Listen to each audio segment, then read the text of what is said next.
Well, hello everyone. This is your man, Chaplain Bailey, also known as Lionel. I am so excited to be with you here on the new Words for Change podcast live show here on Sunday evening. I am so excited to be with you, as I know you are excited to be with me as well. Man, so many wonderful things have been going on. Our podcast is changing, our look is changing, our branding is changing, and that's important. But let me tell you something more important. I'm excited about what I get a chance to do. And that chance is I help people to grow spiritually and personally, leading to social progress. Because here's one thing for sure. Nothing changes in your world until you change. Nothing changes around you until you change. So my challenge always and forever is to say to you, don't look for other people to be the change that you seek in the world. It was Maya Angelou who said, be the change that you want to see in the world. So that's what I do. So I want to encourage you to go ahead on and subscribe, like our show here on YouTube. We're live as well. We're live on the Wisdom app. Hello, everybody on the Wisdom app. As well as we were live on LinkedIn, but for some reason we got kicked out. So I have to check that out later. But hey, I'm excited to be here with you on this Sunday evening. So right now, our new times are going to move to Sunday at 3 o'clock. That's 3 o'clock Pacific Standard Time. OK, so it's 3 o'clock Pacific Standard Time, and Eastern Standard Time will be 6 o'clock. So and then you can work out the rest from there. But I am excited that you have decided to join me tonight.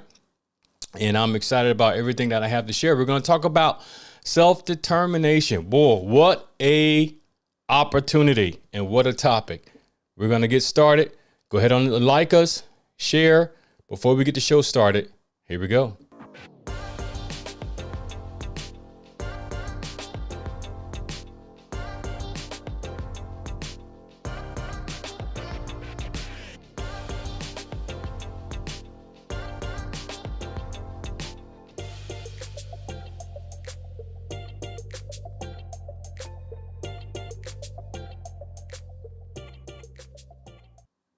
As I said before, we're going to talk about self-determination. Now, why we're talking about this subject tonight is so important. It is extremely important why we are talking about this subject tonight.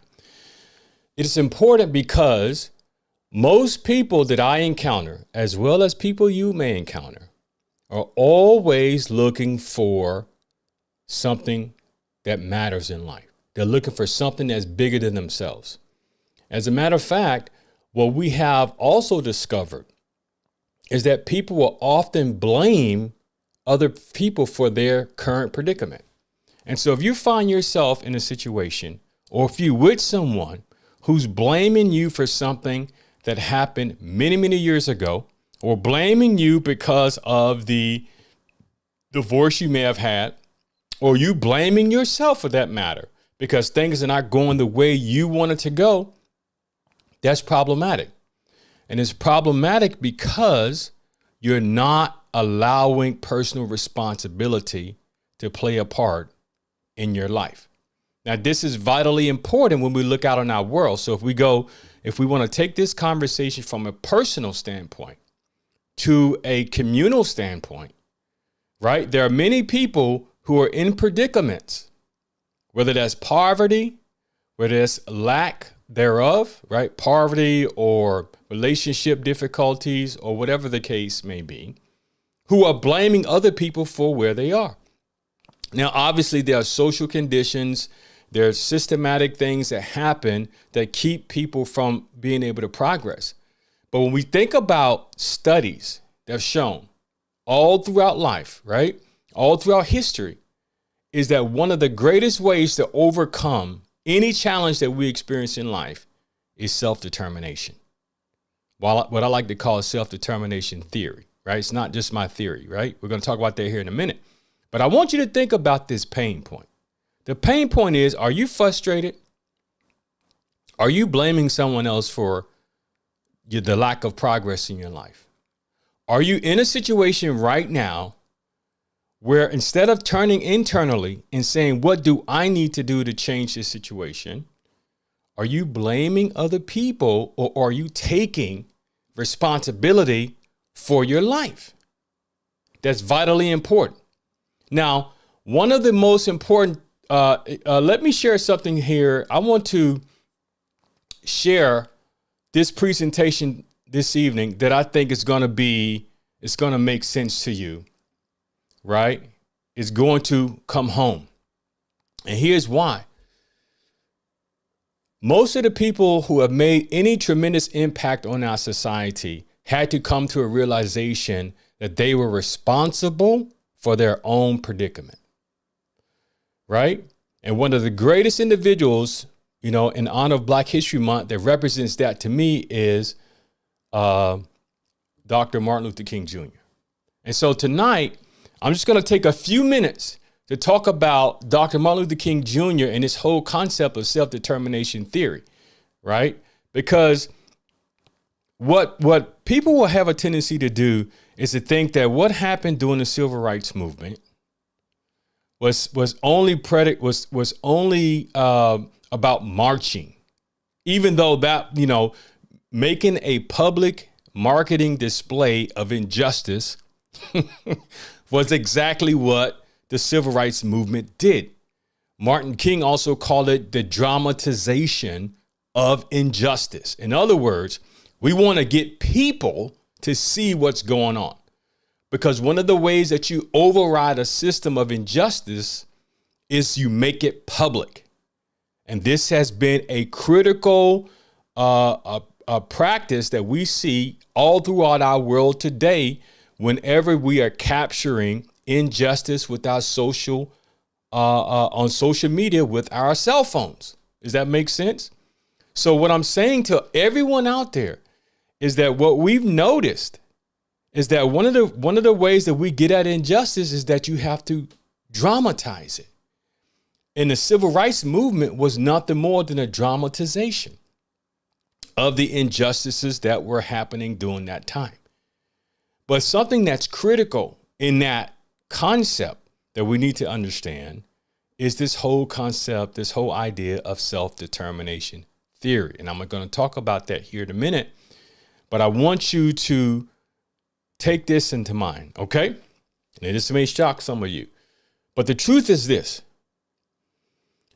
marching is good. Dramatization is good, but is not the end result. Dramatization is good, but is not the end result. Because after all of the marching, after all of the dramatization of the injustices that were going on, what really made the difference was the Voting Rights Act and all of the subsequent actions that were taken after that in order to make our world a more just place. Now, that's on a very practical level. Let me go spiritual for you for a second. Some of us believe that God is going to do everything for us. We believe that God is just going to drop down out of the sky and give you what you need. I sympathize with that. I used to be that kind of Christian where I believe that I'm just going to sit back and let things happen. The problem with that is you lose autonomy and you negate personal responsibility to other people, right? In other words, you don't take personal responsibility and personal agency to accept the fact that you have something to do with the world becoming a better place, that you have something, you are participatory in your own subjugation and likewise your own freedom. And so when we talk about personal growth and spiritual growth, which is what this series is all about, we're talking about taking personal responsibility for your life. That is practically important. It is not just a, personal development philosophy. It is a spiritual philosophy. In James chapter 2, verse 14 says, if a brother or sister is without clothing or daily food, and you see that they don't have the things that they need, and you say to them, be warm to feel, go, without giving them what they need, what good is your faith? So this is also a spiritual principle that along with the concept or the intentionality of good, there must be demonstrations of that intentionality. So I want to talk to you about empowering change. All right. This is critically important. Here's what self-determination theory is. Self-determination theory discusses the key role of the individual playing in making change happen. And that's what Dr. King really focused on, right? He wrote about this, right? It is a psychological belief system, but Dr. King wrote about this so psychologists would totally get what I'm saying right now. But Dr. King believed in self-determination theory and is what he used, right? It was something that he learned, but he began to act that out in his own life. Okay. So this is the basis for self-determination theory. It's what underlies some of the philosophical approaches of the civil rights movement. And this is important to you individually because when you understand that God has given you the power to make change, God has put within inside of you the power to do what's right, that God is not going to come down from the sky and do it. You're going to do it. He's going to do it. God's going to do it through you and through other people. The civil rights movement happened through other people. Change in your life is going to come as you do what's necessary in order to change your life. Here's some of the basic principles of self-determination theory. It can be understood in these 4 branches. Number 1, autonomy, individual autonomy. Understanding that within the human personality is the divine. Okay, that inside of you is divine power. That inside of you is what we in spiritual development call the imago Dei, the presence, the image of God, the image of the divine is woven in the fabric of your being. So number 1, autonomy. In other words, I am responsible for my future. 2, competence. Understanding that systems that exist that are causing injustice toward other people, where do they come from? Then understanding the competence within the individual, what you can and cannot do, right? It's one thing to know your limitations, right? I mean, it's one thing to know what good you want to make in the world. It's another thing to know your ability to do that. We call that strengths and weaknesses, right? 3, relatedness. Again, these are the driving requirements for responsible human behavior and self-determination theory. Relatedness, understanding that you relate to other people, right? If you're on your job and you're not progressing and growing and meeting the targets you want to meet because you feel you are getting promoted below other people or you're falling below zone, maybe it's possible for you to think about how your relationships with those around you can improve. Because sometimes it's not about what you know, it's about who you know. And then service, understanding that at the end of the day, it's got to be something, your life has to be bigger than just you. It has to affect other people. Okay. So when King felt that people and communities should have the right to select their own destinies, both individually and collectively. Both individually and collectively, people should have a right. And this is why when we talk about this very, very important concept as it relates to politics, and I'm not on either side of the aisle. I'm not making that argument at all. So if you guys by the way, if you want to make a comment, please feel free to make a comment down in the chat. I'd love to hear from you. Totally fine. If this is making sense to you. Okay. But when we think about our own autonomy, that we have the right to do certain things, we have the right to define ourselves, we have the right to make a living, we have the right to build, we have a right to expect to be treated fairly, right? This is the foundational work of autonomy, not only individual autonomy, but communal autonomy. And this is what we've seen happen during the great resignation, post-COVID. What you and I have seen is that people have decided to build their own businesses. And that's what a lot of corporate America is dealing with. That people said, you know what? I have the autonomy. This right now is the greatest time to start a business, in my opinion, as a entrepreneur, social entrepreneur. My family, we're into entrepreneur for sure. One of my daughters right now, she's starting a business. So it's right. That's autonomy. I have the right to make a living for myself. I have a right to establish my own footing.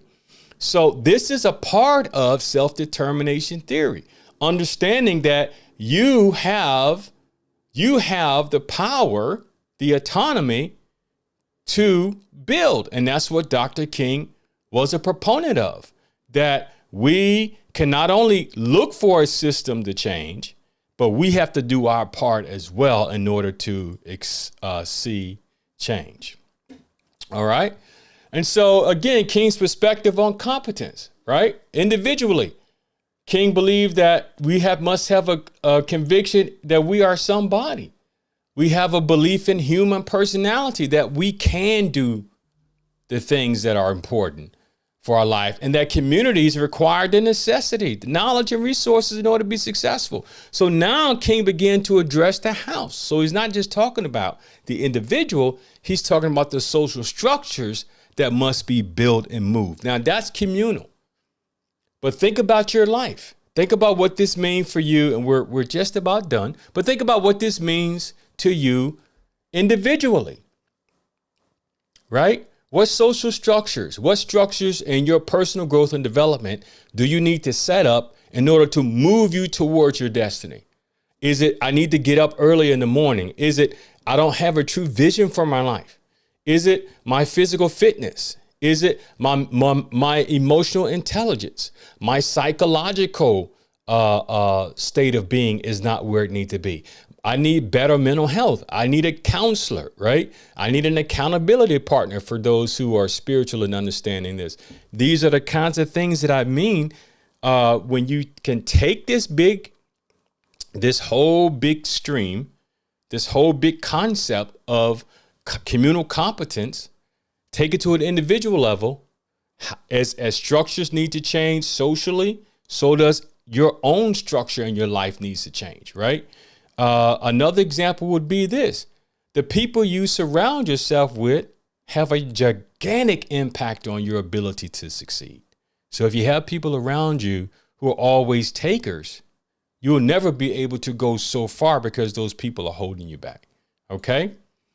So here was King's perspective on what about relatedness. King came to the conclusion that humans are social beings that require a sense of community.